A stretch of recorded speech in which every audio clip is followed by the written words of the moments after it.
think we'll leave them down for now, and we'll see how that goes.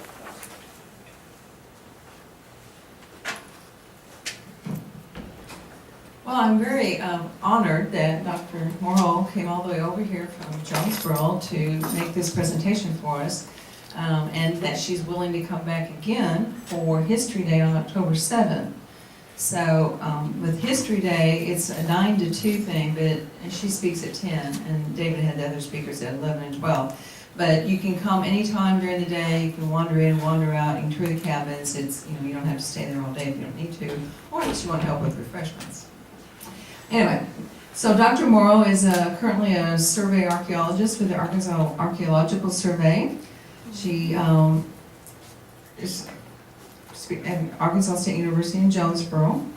We're really pleased. There was I myself had never heard of the Clovis culture, so I'm excited. I'm glad to see these many people here that will learn more about it also. So thank you and welcome. Thank you very much. Okay, so first of all, I want to say this is a really beautiful building. I didn't even know you guys had a library up here like this, so I'm honored to be here. And what I'm going to talk to you about is what this is, because sometimes archaeologists give names to things, and that's one of the most common questions I get is, where does that name come from? Well, the name Clovis comes from a town in New Mexico where back in 1936 there was a gravel quarry operation that discovered a site that's one of the most famous sites in all of the world. They ended up calling it the Clovis site, but its real name is Blackwater Draw. What they found there is so important that there's a gigantic museum. The Bureau of Land Management kind of let it go downhill, but you can go out there today. One of my former co-workers at the University of Iowa ran it for a while, and what it shows is a layer cake at that site of cultures. So this is what we look for when we're doing archaeology, these layer cakes in river valleys. This one happened to be in a place where, because they were gathering gravel and rock, they happened to come upon extinct animals with Clovis artifacts. But at that site there's also later cultures, and they're all stacked up one on top of another in some of the areas of that site. Blackwater Draw, locality number 1. So some of the famous sites for this time period, which is 13,000 plus years. We don't know when Clovis starts. We have no idea. We know we have a whole bunch of sites that are about 13,500 calendar years old. And it ends abruptly when there's a climatic episode called the Younger Dryas, which is a worldwide climatic episode. When you got a cold snap in Europe, the Dryas was a flower. And so it's just, it's deglaciating, and then all of a sudden it gets cold again. There's a little snap of coldness. So when that cold happens, in some places it gets wet. And one of the places it got wet was about 12,850 years ago, was Murray Springs in Arizona. And the water came up in such a way that it buried a campsite. So this is another one of the most famous sites in the whole entire world. It's called Murray Springs. Let's see if I have is this a pointer? Yeah. Okay, so go back one. So this is another site. These are all really important sites that I've been able to go and study because of the job I have at the university, which I'm very grateful for. So Murray Springs, and then I excavated a site just before I got here in 1997. This is my 20th year with the university. There's a whole bunch of sites called cache sites. A cache is where you're hiding something or where you're placing something. Sometimes you go back and get the stuff, sometimes you don't. So there's a whole lot of these across North America. And some of them are Clovis, and they're predominantly in the West. And then there's one burial site. And that burial is a little baby that was accidentally found in 1968. And it was found on some property in Montana near Yellowstone National Park. North of Yellowstone, there's a big basin, like an intermontane basin, with mountains surrounding it. And in the middle of that basin, there's a big, tall outcrop. And sometime around 13,100 years ago, they buried a little boy that was about a year and a half old. They may not have even buried him, we don't know. It could have been a rock shelter that collapsed. But in 1968, they discovered that. So I'm going to tell you little things about these 4 sites. It's kind of like a patchwork quilt, and I'm piecing together the disparate evidence for the Clovis culture. Like it's a patchwork quilt, which is what it is. How they thought is what I want to come to at the end. What they think about, what they might have, how they might have conceived the world as they lived in this very different world. So when they lived in this world, it was colder, not a lot colder, but on average about 5 degrees Celsius cooler than it is now. But there were periods of warming too, where it would warm up. They had fluctuations in the temperature and in moisture, just like we have today. Sometimes wild fluctuations. And they were seeing things like volcanoes erupt. So ice is another thing that they were very used to. Ice, when an ice dam breaks, as the world is warming, they have something in the north called Yolhu caps. When an ice dam breaks, there's a gigantic flood. That's what Lake Missoula, Glacial Lake Missoula was like, and Lake Agassiz up in Canada. So this, today I was working with the people that I work with at ASU on this slide presentation they're going to make on Saturday. So I can not have to be there. They're going to present some research that we did together on Arkansas and the Clovis culture in Arkansas and all the succeeding cultures. So this is that layer cake that I was talking about. This is the oldest part, and we suspect in a big river valley, if we found such a layer cake, we would find the old things on the bottom and then progressively younger, if provided all of the layers are intact and not dug into or eroded away. So this is a point. And a projectile point for these folks was kind of like a Swiss Army knife. It could be used for a lot of different things. They probably didn't use it to pry stuff open. We don't find those kind of fractures on it, but we do find sometimes striations along the margins that suggest they were using them as knives.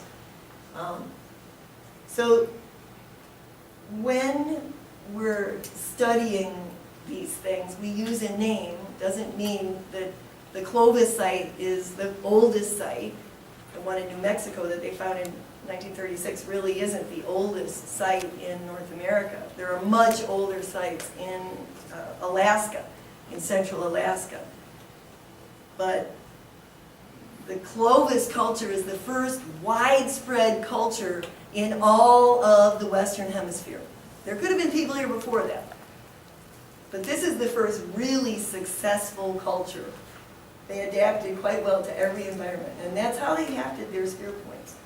Just like this. And this is one Dr. George Frizen from University of Wyoming used when he was culling elephants, doing some experimental archaeology to figure out that, hey, when you look at this under a high-powered microscope, you see striations on the edges. You also see little grains of material scraping across the surface. And they can actually measure the velocity now of this particular spear point by looking at something called Wallner lines. Wallner lines are lines of force. If this got an impact to the tip, that'd be great, because a physicist could look at very high power. Like they can look at these little lines that show up. They can do a mathematical equation to get back to what the velocity of the spear was when it struck whatever object it struck, a tree, a mammoth, whatever. All right, so these are multifunctional tools. And the way I like to think is in 3D. So when I'm thinking about migrations, I like to have a globe, like the old days. I'm old, and I like old things. I like to look at globes because you can turn a globe all the way around. And when you look at the top of the world, it doesn't look the way it looks when you see a 2D map. And so these people of the north, this is their world. And as these glaciers are all melting and receding and oscillating, right? Sometimes they're prograding, getting bigger. Sometimes they're aggregating, getting smaller. They're going back up into the mountain passes and whatnot. Everything is changing. So here's an example of a melting glacier. And lots of them are melting now, and they're finding all kinds of things coming out of the ice in Canada and Alaska.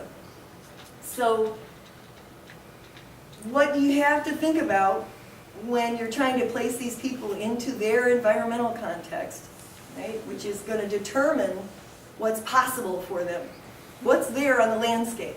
Well, there's a lot of ice, but it's melted. By 15,000 years ago, and the sea level has risen, there's no more ice in the ice-free corridor. I'll show you a picture of that. So this is open. There's a lot of flooding, right? We have geological evidence of that all over North America. An isostatic rebound when these glaciers that are on land, when they are melting, you get that water going into the oceans, and then you get isostatic rebound, right? The glacial lakes all pop up a little bit. So, and you've got no seasonality like we have today. 15,000 years ago, they didn't have a spring, summer, winter, fall. In fact, there's places you can go today where you don't have that, right? Florida, some places in the Southwest, you don't have much of that either. So you have to think about these things when you're trying to figure out what people are doing on the landscape. What is their behavior? That's what we are supposed to be doing. We're supposed to be predicting human behavior as scientists. So this is the top of the world, right? There's Alaska, and there's Siberia, and this is the top. This is where glaciers are today. So this is the pathway people took, and we know they took that pathway now because of the Anzick baby. They finally did the genome on the Anzick baby in 2011, and it was published in 2014. And I was very happy about this because it vindicated many, many years of research that I and several of my colleagues did. So that doesn't mean people didn't come hip-hopping across this archipelago from Japan coming in here. Those could be different people, right? You could have people here who rafted on mats of vegetation from Africa, just like that's how we got bottle gourd, right? So lots of people could have been here at different points in time, but they weren't successful like the Clovis culture was. That's the sea level. So you got all of this land available to search, and in Oregon, Washington, off the coast of Alaska. Granted, there's an earthquake that happens up there more often than New Madrid. They have lots of earthquakes there because there's 3 plates coming together. Three of those plates. It's a very complex place, but you've got all these places you could search for things because actually there were times probably when they, within a lifetime, saw the sea level rising because it wasn't gradual. There were probably periods of punctuated sea level rise. So that's probably what it looked like, roughly. According to the geologists and people that date little grains of sand, it's called optically stimulated luminescence. This is what I mean by the ice-free corridor. And it wasn't one huge ice-free corridor. It was probably like a series of anastomosing pathways, right? And they also, we know now, because the Canadians have done a great job of finding lots of sites in here, they're going through the mountains, the mountain passes, and making their way down into the lower 48 that way as well. So there's what a small glacier looks like today. Some of these were a mile thick It's not a mile. That's kind of short. But it gives you the sense of awe, you know, things they would have been seeing at the time that they came into the country. So I'm going to whip through these really fast. There's a whole bunch of Ice Age animals. This is another thing we do. We are very interested in Ice Age animal sites because where the animals are, the people are going to be. And so we pay attention whenever there's a tooth found of a mammoth or a mastodon, and teeth are more commonly found than anything else because they have enamel and they're not as subject to decay as bones. Brown sloths. We have an expert now at Jonesboro. Oh, that was the right slide. Yeah. He's an assistant professor. He gave a great talk, and that's the time. Oh, I can promote this. So when I'm done, this is our chapter. If you're ever in Jonesboro, you can help support our chapter of the Arkansas Archeological Society. Our chapter is called the Central Mississippi Valley Chapter. Hi, Larry. Hello. And so this chapter, Brandy runs it. She's one of the gals that is helping me a lot. And you can take one of these and learn about the society. When we excavated a mastodon in '99 with the help of National Geographic, they actually allowed volunteers, right? The Craighead County Road Department. Jan, and where's your husband? He has another meeting. Okay, so Jan Paul and her husband Roger helped. There are a lot of people, over 100 people helped. And we were looking for the proverbial spear point in the mammoth, but we didn't get that, or the mastodon. What we found was a rim swamp that contained all of these things, but Andy Grass, this paleontologist that teaches anatomy at the DO school, the new school in Jonesboro on the ASU campus, is studying the mastodon bones now, and he's verifying some of the pathologies that I found. So there's all kinds of carnivores. But when the people come in, oddly enough, oh, and this guy was bigger than a grizzly bear. This is Arctodus. When the people go into a new area, you can look at any continent where all of a sudden people come in to the continent, all the big animals start dying. So 2.8 million years of ice age, right? Warm, cold, warm, cold. Many of these little fluctuations during that 2.8 million years. And every time somebody gets to a new place, they and their company kill all the big animals. Not that they're not already dying. The environment's changing too, so that's helping knock them off. One thing we think about is, I don't know how many saber-toothed tigers we have here. They're more common in California, but these are the fauna that you do find at Clovis sites. We have actually a tapir jaw from a site in Jonesboro, a Pleistocene site. There's the tapir. I just love these animals. They're just great to study. We have one Cervalces that is represented by a tooth that came out of Peccary Cave in northwest Arkansas. And then a man who was pearl diving one day found and gave to me this amazing thing. The whole, half of a rack of a Cervalces. This is called an elk moose, or stag moose, Cervalces scotty. So now we have two specimens from the state. That's a big deal. And when we go to Mammoth and Mastodon, you can see why people would have wanted to hunt these. When you start looking at the record in Siberia, they wanted to hunt these because of this, right here, tusks. You can make stuff out of tusks, stuff that's precious to them. You know, they keyed on those animals in the old world, and when they come into the new world, those are the things they're going to want. Even at sites where, after the Megafauna are all gone, you can see evidence of them scavenging ivory.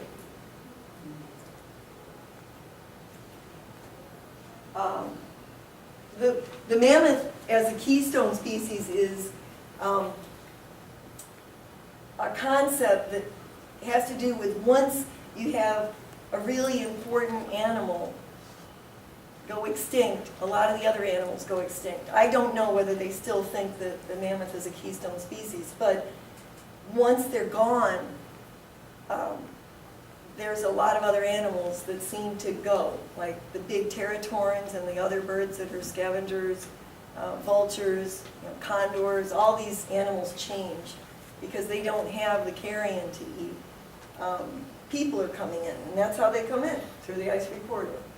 Now you'll hear a lot of things in the media about this pathway, right, along the coast, and that's possible too.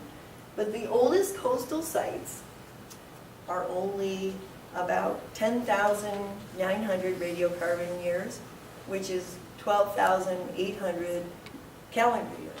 And so they're not as old as Clovis. This is old. This is out of a Time magazine article about 20 years ago.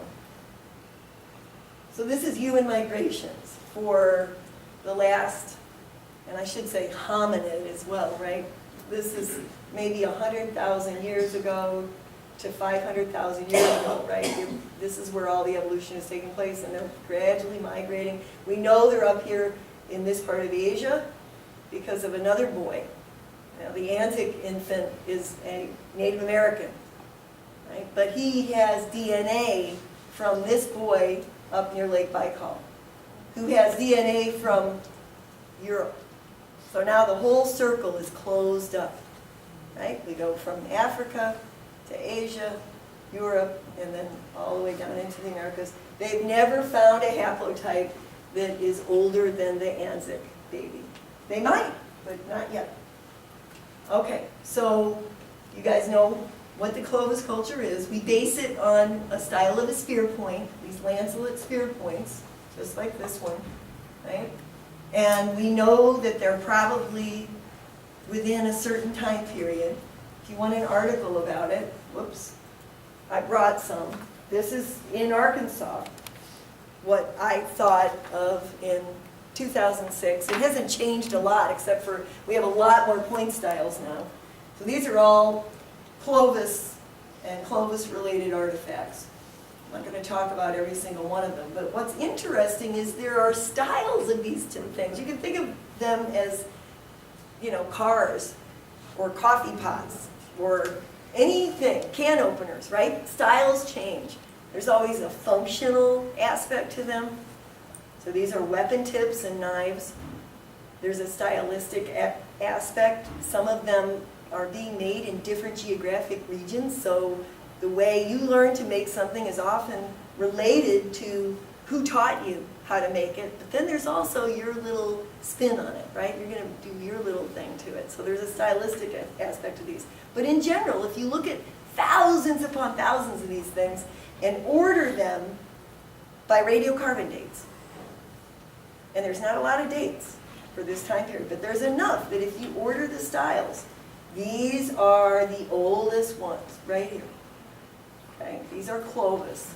These are the ones that the classic, when somebody says classic, oh, I hate that, but that's, it is appropriate, because those are the ones that were found first at Blackwater Draw in New Mexico. They're all over Arizona. They're all, in fact, there's a Gomphothere site. A Gomphothere is a big animal just like a mastodon or mammoth, only they have 4 tusks. And so a mama and baby Gomphothere were dispatched by some Clovis people not far from the ocean in Mexico. And that site was excavated. There's a quartz crystal Clovis point from that site. It's beautiful, along with a whole bunch of other ones. So as you go south from Arizona, you start seeing these different styles, but we've got these in Arkansas. We had the trade of all the Clovis points. Dr. Morris was able to convince people to donate. So we have a little collection of broken ones. Most of them are broken. Some of them are casts, and there's a few whole ones that were found by students or by Dr. Morse. Not very many of them. Most of the really good ones people collected over the years, back in the 60s, 70s, 80s. They would bring them in. They would allow Dr. Morse to record data, like length, width, thickness, all that. But then they took it away. Well, after a while, he got smart and made vacuform casts out of some of them. So there's castings of a couple, but we don't have most of these. There's bazillions of them. That's a scientific term. This is, yes, bazillions. I get to put my name after that, bazillions. There are. If you go on a website called Paleo-Indian, just type in Paleo-Indian of America and you'll get to this website that a friend of mine in Tennessee manages. Gigantic numbers of fluted points all over America. And a lot of them are probably real. Of course, there's some that people are making, but the majority of them are probably real. And it gives you a sense of how many people were here for how long of a time period. Long, long time, many generations. So as you go south, these things, we call them fishtails, right? I went too far. Okay. So they're related because they have something really distinctive about them, and this is a technological aspect of them. And they have this, what we call a flute. So Clovis points generally, not always, have a flute. It's just a flake that's not all that different from these flakes that come off the side early on. And they pop it off the bottom because it allows them to seat that projectile or knife into a handle.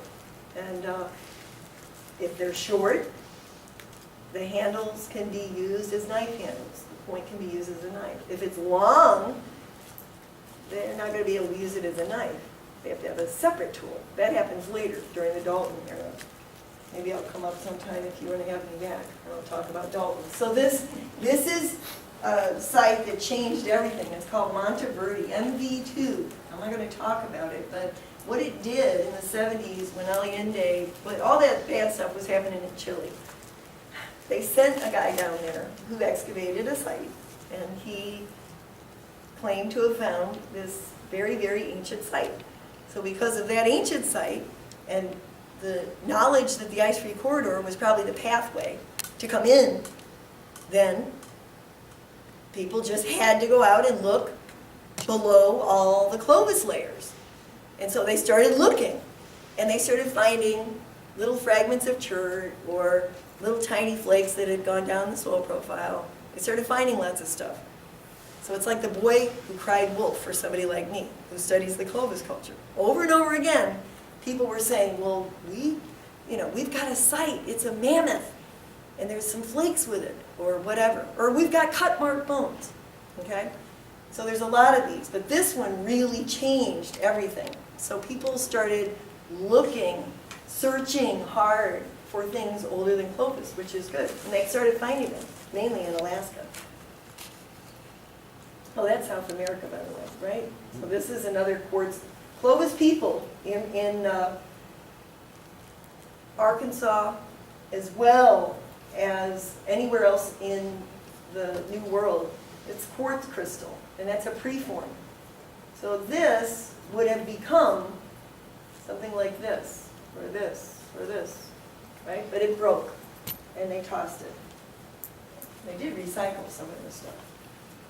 Some of their little bits and pieces got recycled into other tools, just like later cultures. This is a workshop, a quarry site, where they're making lots of them. At the site in Texas called Galt, Mike Collins and also crews from many other universities were invited in by the landowner, who was very generous to allow excavation there. And what they found there was amazing. And when I get to the end, I'll show you these. To me, the most amazing artifacts are these tablets that have scritchy scratches on them, some of them in patterns. So we'll get to that, but they're making Clovis points. This is a sweet spot on the landscape because you're right on the cap rock. On the edges of this cap rock in central Texas, where Austin is, you've got mounds of chert boulders, and you're on the Mammoth Highway, and it's wet, and you got everything you want. It's like the Garden of Eden, right? So they hung out there and they made a lot of Clovis artifacts. But there's other quarry workshop sites all over America. That just happens to be one that's received a lot of excavation because Texas has a lot of money. They can do those kinds of things.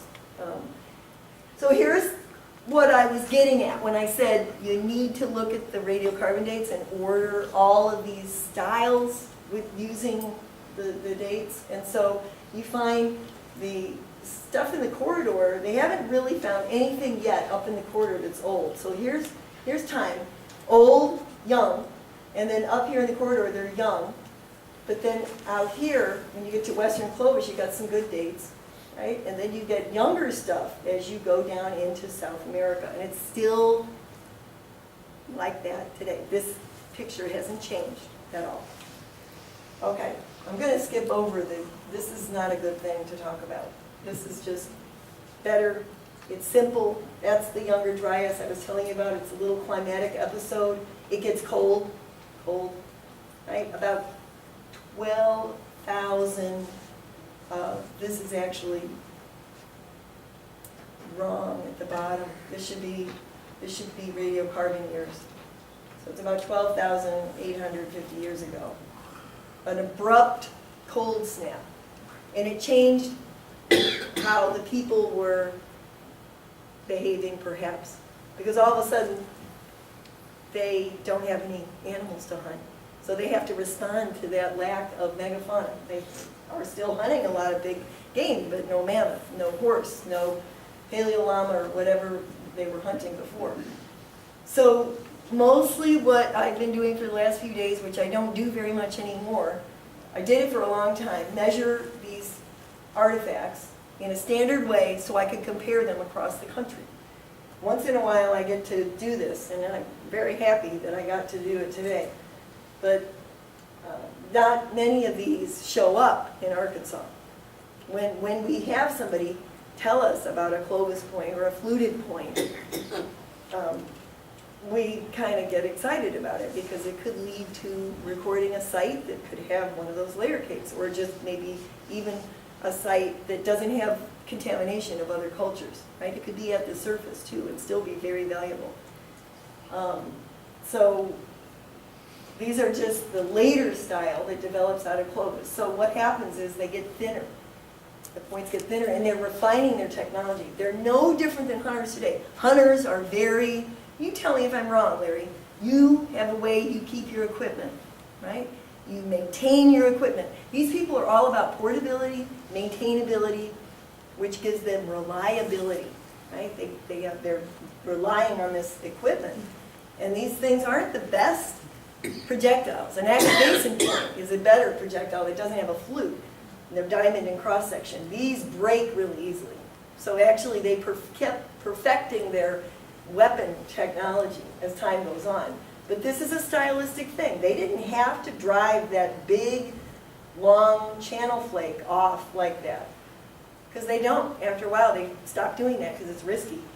They could risk breaking their hunting equipment. But it becomes a ritual, probably a male hunting ritual with Folsom. So this is a kind of point I call gamey. We have them all over Arkansas. They're all over the Midwest. They're even out in Colorado and all the way into the Northeast, into New England. But they're not Clovis people. They've evolved. They've changed. They've adapted to a different landscape. They're hunting different animals. They're probably got just as good of a brain. You know, for the last 40,000 to 100,000 years, our brain hasn't changed all that much. We're still hunter-gatherers today. We still want to be mobile. So this is just broken early stage preforms, Clovis preforms. This is how I started learning how to recognize these rocks as being unique. And by doing that, I was able to track how they were making them. And that's a site in Michigan. So I've been all over looking at these things. I'm not going to show you charts tonight, but this is how I discriminate between the different point types. I brought some with me so that you could see examples. These aren't exactly Clovis points. I think one is. But these are the later style so that you can see them. So there's a really cool site, not that far from here, called Big Eddy. And the Big Eddy site, when we were working in Cotter, we were drilling holes to look at a buried site to see if any of it was left. It had been caving off into the river. And these friends of mine up in near Springfield were working on a site that was falling into the river, much in the same way. And they found by working with the avocational archaeologist, that they could piece together what was going on at this site. And so there's the three main types, right? They have at that site Clovis, not very much of it. Mostly they have this. It's called Gainey and Dalton. We have Folsom. The farther you go east, the fewer Folsom points you'll find, right? So they have these distributions, and they tell you things about how people are interacting. All these other tools are Clovis tools, right? And these are all ways that they're butchering. This is called a precision cutting knife. All the edge here has striations that are parallel to the working edge. It's a very thin tool. It's made on a big flake. When they're making these points, they're using big cores. We call them bifaces because they're flaked on both sides. Homo erectus made bifaces, right? So bifaces go all the way back to the beginning of human roots. It's what makes us human. When people hear somebody flint knapping, tink, tink, tink, the sound of that is it resonates in our mind and our memory, our collective memory. So what they were doing was going to where the resources were, and that's why whenever you have a place that has good stone, you're probably going to find some Clovis sites. And everybody else probably used that area too. So a lot of the good Clovis sites have been masked over time by later sites. So they needed everything, right? So some sites that we find where they're quarrying stone will have not so much stuff, right? This is what you typically find in the quarry. Rejects and also broken stuff and used up stuff, exhausted stuff. Lots of rejects though, and you can piece together the manufacturing sequence of all the different tools. They have usually 3 or 4 different kinds of tools at most Clovis sites. So up until about 99, this is what we knew. Now I can make a worldwide picture of everything, going all the way back over to Siberia, because we know where the Clovis culture came from now. It came from a technique called yubetsu. Yubetsu is a microblade culture in Siberia. And those people come to Alaska, they hang out for a short amount of time, and then they come down the corridor, and they become the Clovis people. And the Clovis people are very, very closely connected to Western stem. Western stem people don't flute their points. So the mother culture, so to speak, of the Clovis and the Western stem is happening probably in the corridor. But by piecing together all of this, these are the most significant Clovis sites that I've studied. And by piecing together all this information, you could kind of see how and where they went. This East Wenatchee site is fantastic, and this Simon site, look at where they are. They're in these basins, right? They're finding that because that's where the people in the game are. It's like a Meso-Eden, right? A big area that's sweet and wet at that, right before the Younger Dryas. So to move on, this is more Clovis artifacts from Arizona. So what they're doing with blocks or cores of flint or boulders of flint is breaking them open and making sometimes long flakes. We call them blades. And those long flakes get broken, sometimes purposefully, intentionally, and they get made into other tools like these. These are end scrapers made on blades. This is a blade. An unsharpened flake that comes off of a core of flint is the sharpest tool in the world. They've done experiments with elephants over in Africa where 2 flakes were used to butcher an entire elephant. Get all the meat off. You don't need bifaces or points to do the butchering. Those are weapon tips, and they're actually identity markers. So all of these are tools, and this one's kind of like that precision cutting tool I showed you earlier. That's from a site in the Midwest. So is this one. So when they look at the scratches, the use-wear marks, that's when they can tell how the tool is being used, on what kind of material the tool is being used. More from Murray Springs. This is the kind of site we wish we could find in Arkansas because it's got activity areas. And there's a black map of algae that covered all of these different activity areas. And what's even more fascinating is this. This is a little piece of a stone tool from over here that ended up at that camp. And this little piece right here was not on this. It was over at this activity area. So there's refits between these activity areas that are hundreds of meters apart. And they can demonstrate contemporaneity by refitting. This thing they think is a shaft wrench, but nobody knows what it is. It's been interpreted as a Clovis weaving tool, but we don't have any woven cloth yet. That's the site I mentioned in Mexico. That's a Gomphotherium. They're distantly related to mastodons and mammoths. And this is the excavation they're doing, and that's one of the Clovis points that they found. There's many there. So here's another tool, besides the precision cutting tool, which you saw the illustration of, and the Clovis point. They have these little things. And these are showing up at a lot of Clovis sites. They're probably on the end of a blade. So they take the end of a blade and they make a steep edge. And they're probably for working ivory or antler or something hard, maybe even wood. The useware analyst that studied these knows the hardness of the material. Right? Those were used on something hard. Right? And this is a dig we did. This is another tool that's part and parcel of the Clovis culture and all the succeeding Paleo-Indian cultures. It's called a coronal graver. It's got little projections that indicate on it to the useware analyst that it could not have been used on anything hard. It had to be used on something really soft. So I was reasoning what that could be. Maybe tattooing, maybe they're doing some kind of tattooing with these. Don't know what they're using them for. Exactly. So one of the most famous sites in the whole world is Sloan. It's not very far from here, right? It's in Greene County, Arkansas.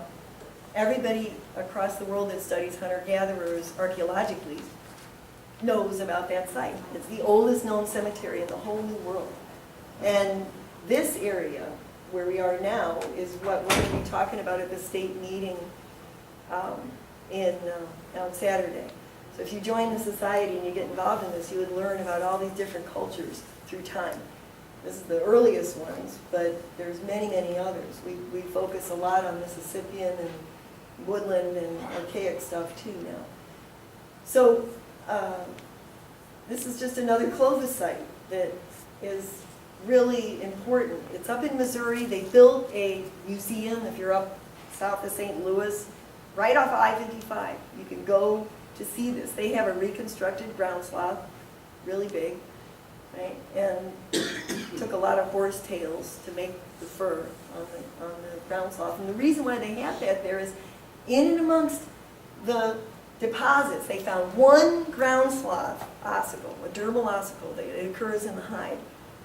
And maybe that was from them using a hide of a ground sloth. We don't know for sure, but there's no ground sloth bones there. There are mammoth bones, or mastodon bones. Yeah. This is a mastodon site.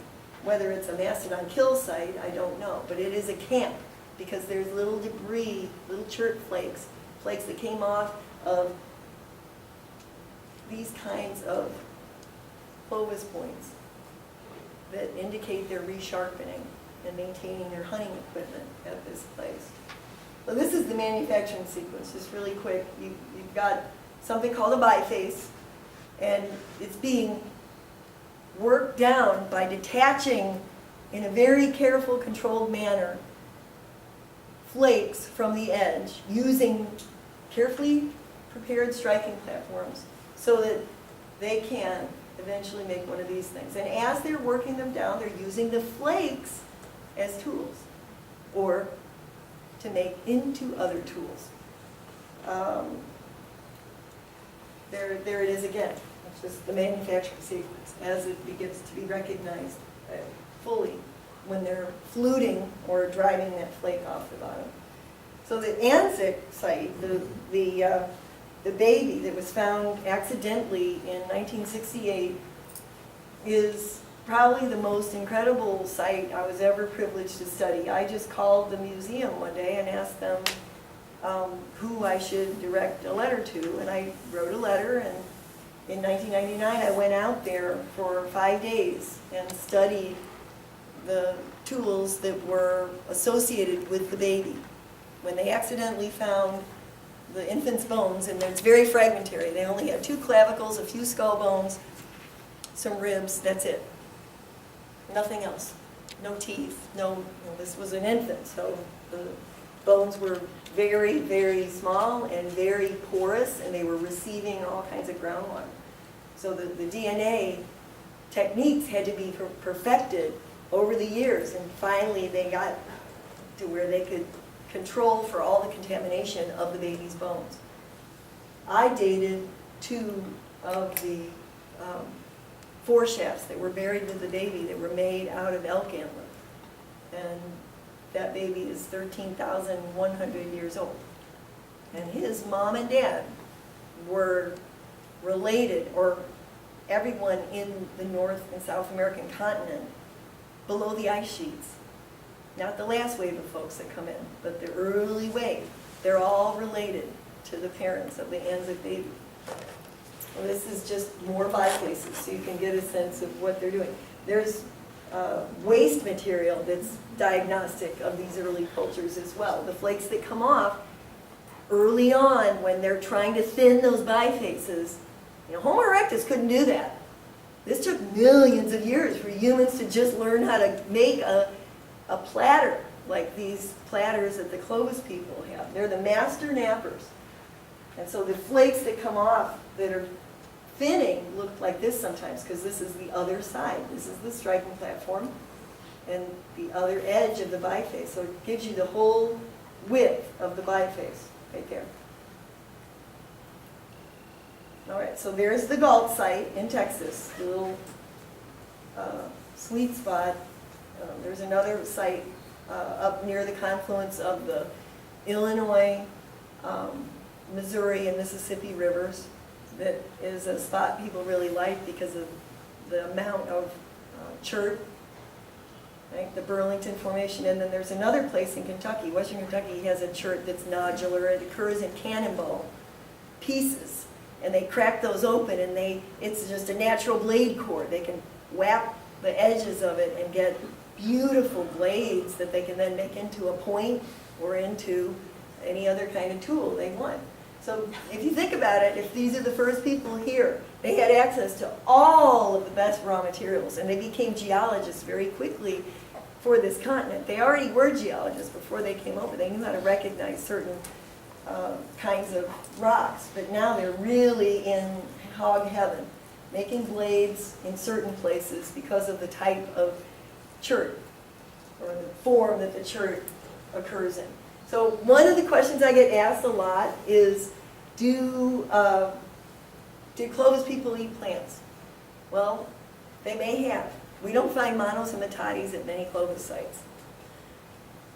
Those are the kinds of equipment you would use if you were going to process plants.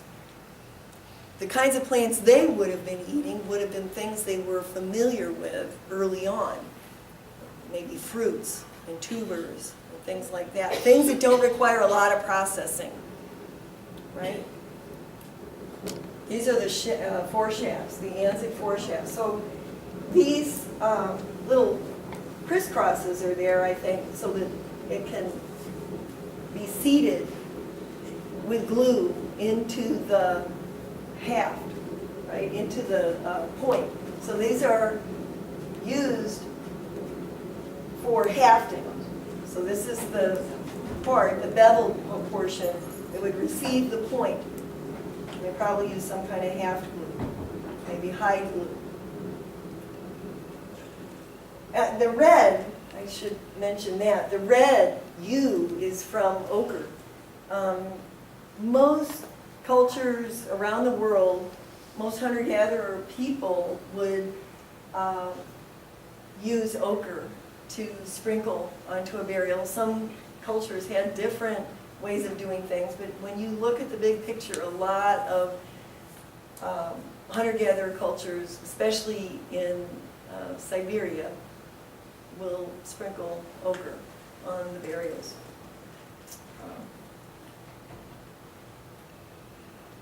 This is a list of all the Clovis sites. A couple of these have dropped out, and there's been a lot added. So this is from my dissertation in 1996. And what I did was code the animals. So these are all the different animals. So you can see really quickly that Clovis people did not focus solely on mammoths or bison or any other one. There were opportunists, right?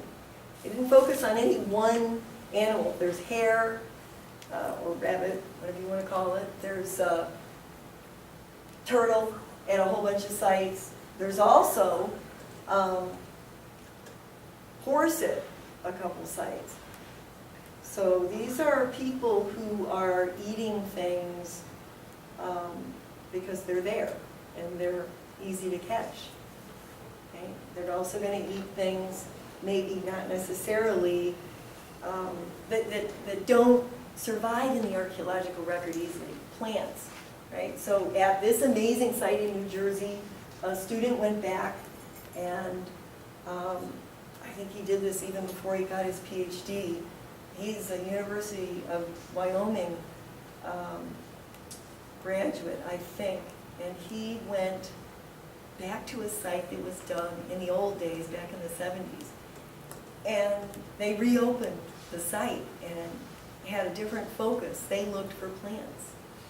And so they had found a few plants at this site in the 70s when they sort of did. Now they know there's hawthorn, there's fish associated with the Clovis deposits. This is one of the latest Clovis sites that we have good radiocarbon dates from.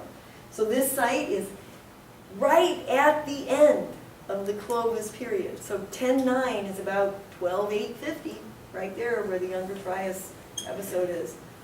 Right? And Joe Gingrich is the student. He's real famous now for doing that. So this is my take on who was doing what, because that's another question I get asked. Who was gathering and who was hunting and who was doing this? Well, first of all, the men are probably hunting not only for the resources that they want from the animal, which I suspect they probably wanted the ivory more and the bone to make bone tools more than anything else. But it's also a prestigious activity. The more you hunt and bring the meat home, the more wives you could have, right? Because when you look at turtle hunters in the South Seas, you know, they've done these studies with guys who have risky behavior. And they get all their pick of the women in the village. Or you look at the Yanomamo, right? They're agricultural. They're not even hunters anymore, but they still hunt monkeys, right? They mostly eat oranges and other stuff. But it's prestigious, and they have club fights, right? You probably have read about this. If you haven't, it's fascinating reading. So there's a prestige element to mammoth hunting that has nothing to do with the meat. It's more about fat. They need fat, and they need a lot of fat. And deer have very little fat, right? So where do you get the fat when you're a hunter-gatherer in North America? Where does it come from? It comes from the marrow. It comes from cooking the bones and rendering the fat out of the bones. So people have swung from one idea to another, to another, to another. So now we're under the realization that, yes, you know, they weren't hunting mammoths for the meat necessarily. I'm going to skip over the charts and just show you what a cache is. This is something that was found in Michigan. There were caches of points with Dalton people who are, you know, 1,000 years after Clovis. Caches of these kinds of things with them. But early on, we don't really have many of these. So this is one that's associated with a slightly younger culture than Clovis, but right there, right? Probably about 1209, 1280. Here's another amazing site. These people witnessed a gigantic volcano.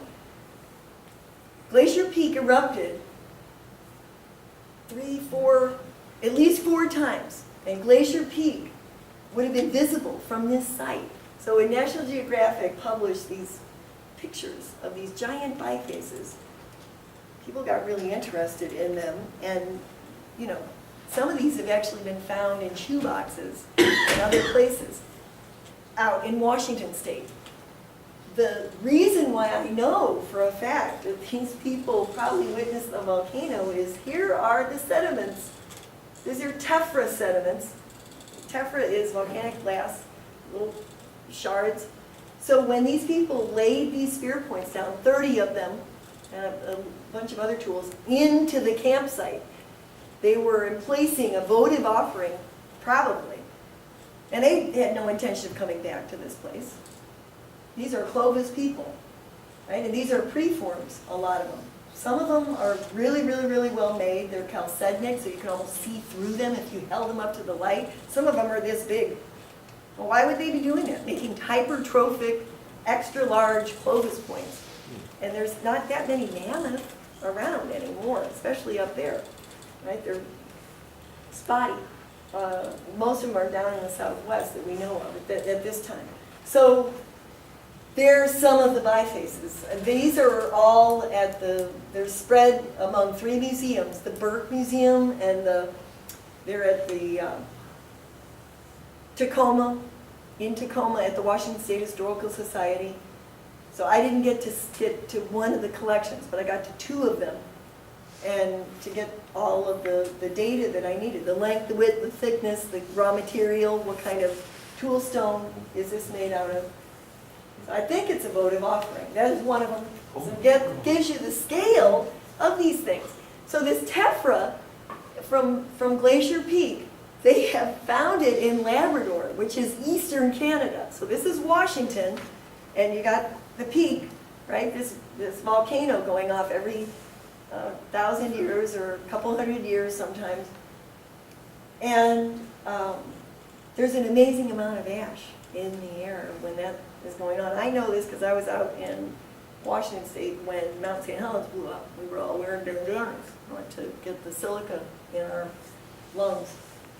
So another cache, and this might be a woman's, possibly a woman's cache. The reason why the man thought, who wrote an article about this and had it online, he's not a professional archaeologist, but he's a flint knapper, and he's really, really smart. And I agree with him. I think it probably is a woman's cache, or at least somebody who was carrying things they needed for later.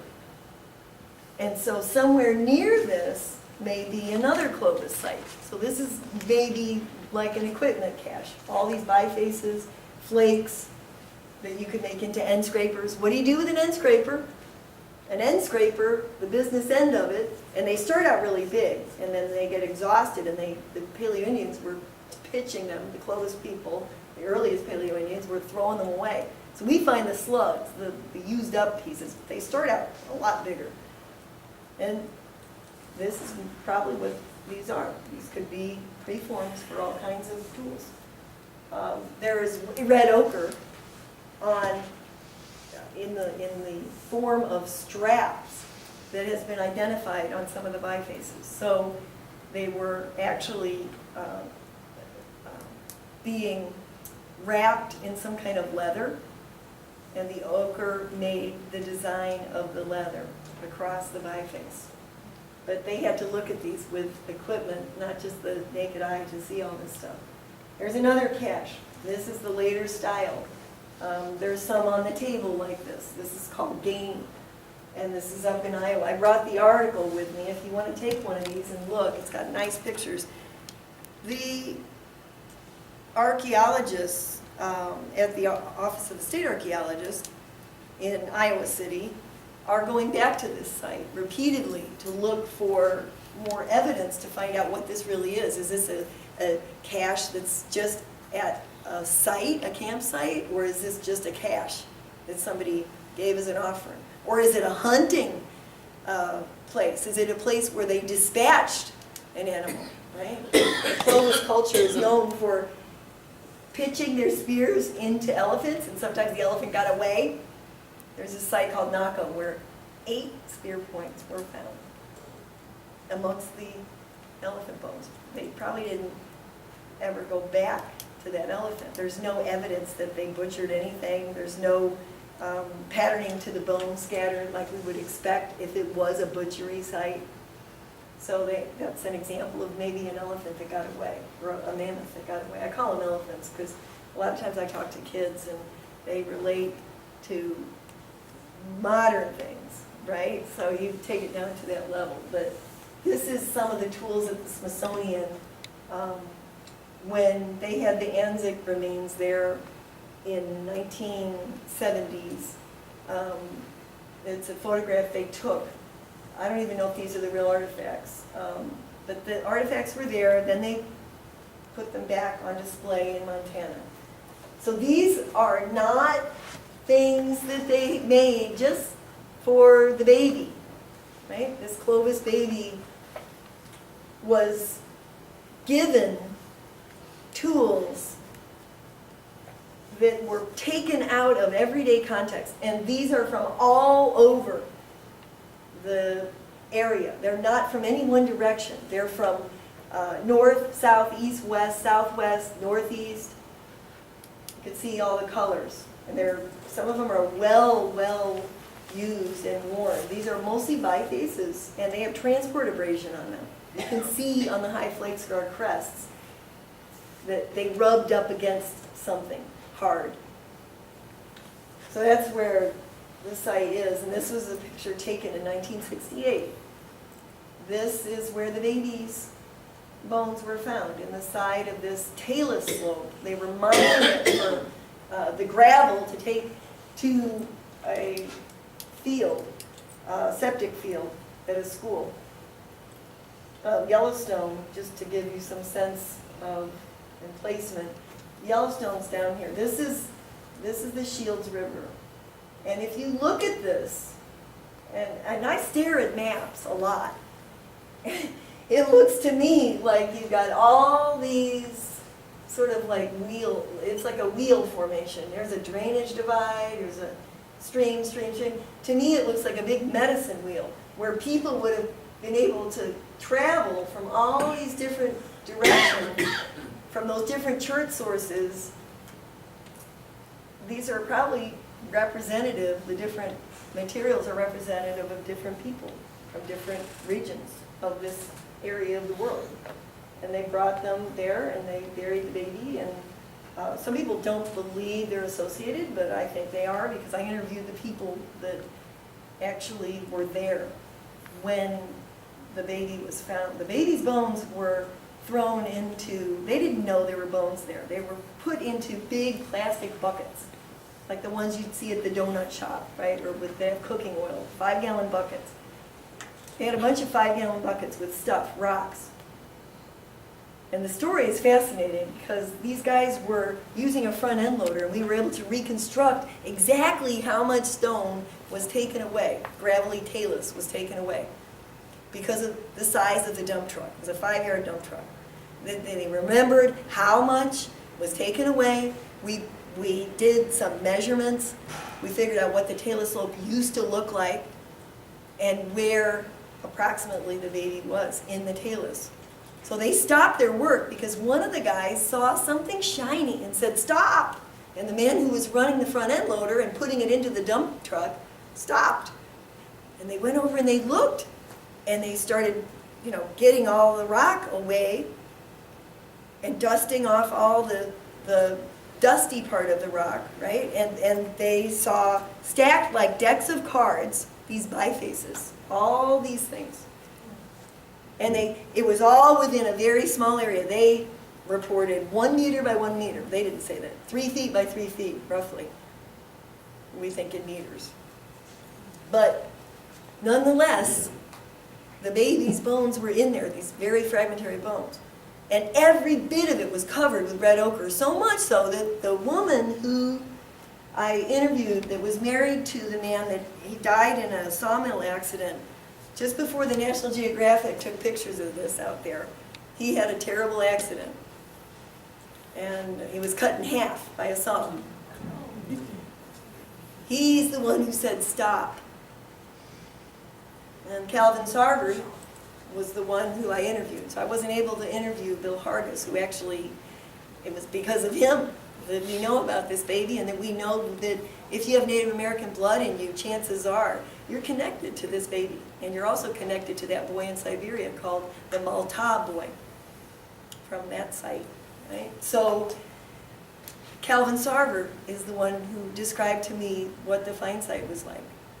So there were a lot of myths and erroneous facts published over the years. And what I learned from this was to always go to the source when you want to know something. Don't ask anybody else.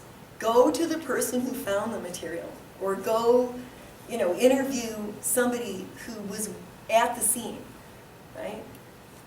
This is the cover of the National Geographic issue that highlighted this. There wasn't much of an article written, just a little bit about the peopling of the New World, but this photograph has become super duper famous. And this is what I did in the year 1999 to 2000. I learned a lot about how radiocarbon dating has to be done properly. Otherwise, and nowadays it's even worse than it was back then, right? Now we want to really pre-treat everything and clean everything.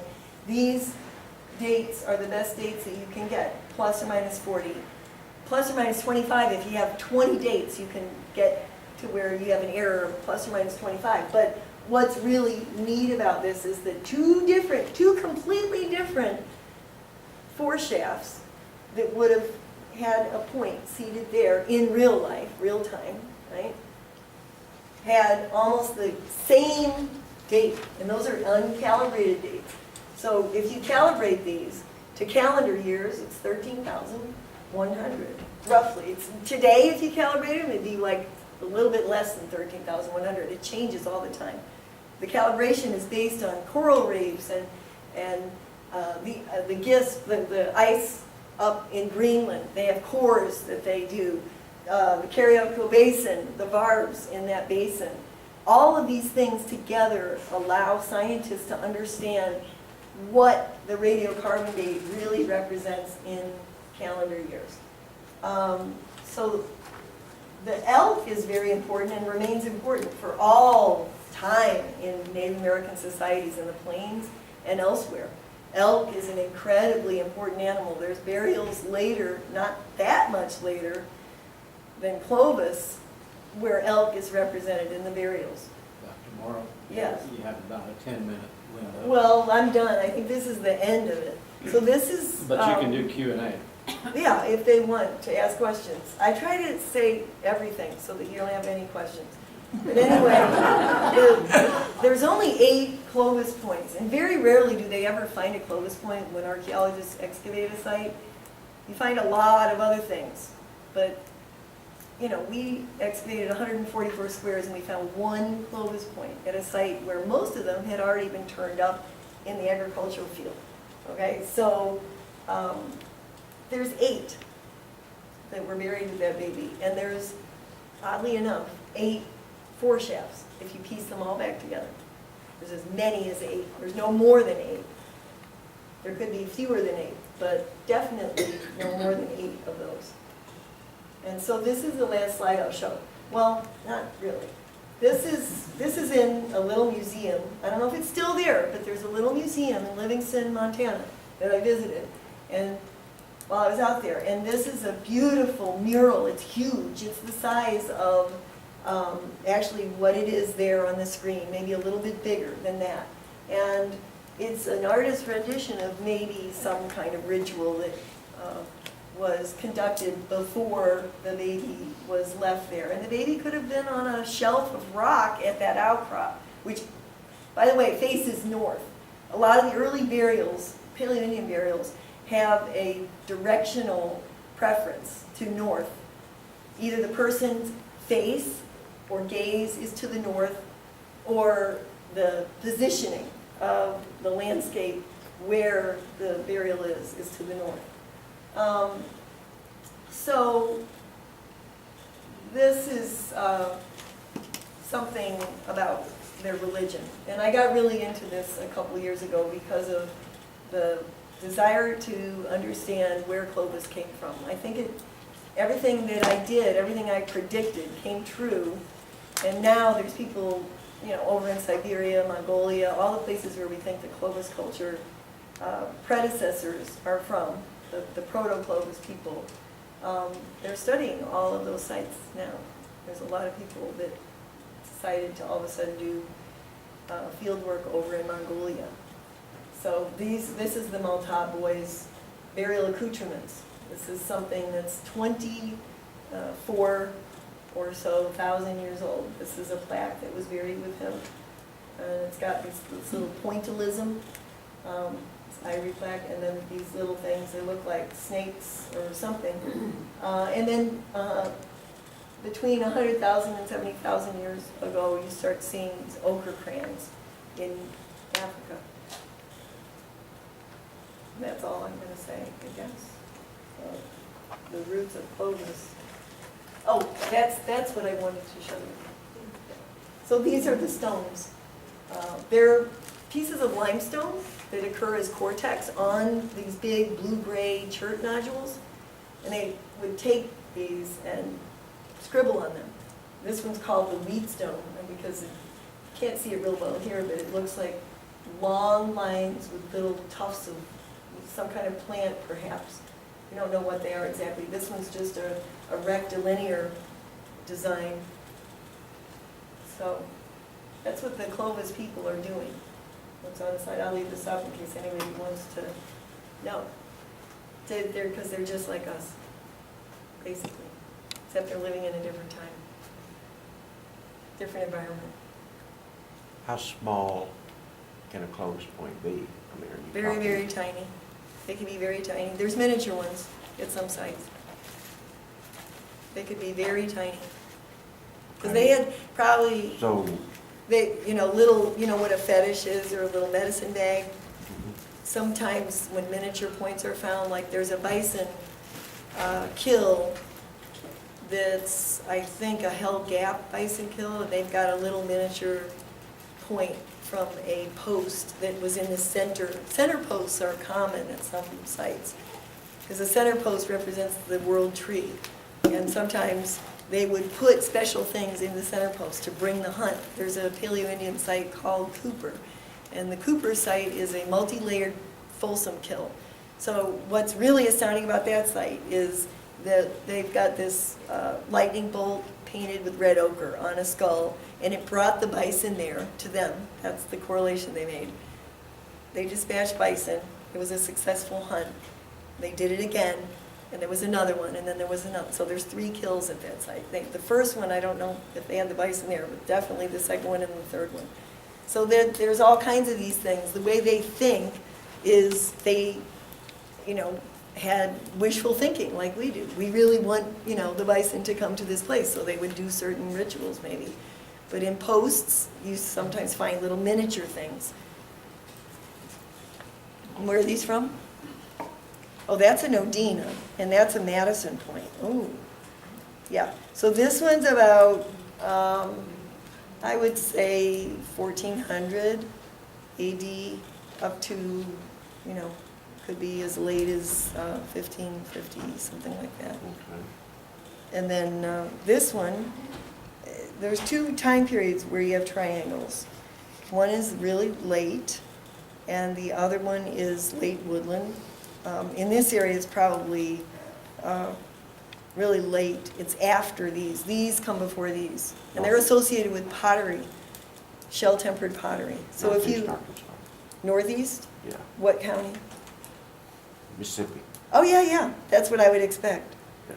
Oh, are you Marion Haynes' Yes, ma'am. relative? Okay. You got my email, huh? Yes, I did. Okay. Didn't I answer it? I thought I answered it. I looked and I didn't see Oh, anything, well, but I tried, and sometimes things don't go through really easily because we're on like a tunnel, a private network, a virtual private network that goes from one university to another. Yeah. And so when I'm doing my email, sometimes it doesn't allow it through the tunnel, always. So it will get through there eventually. You'll get an Thank you email. so much, Dr. Morrow. Yeah. It's nice to talk with her, and we'll be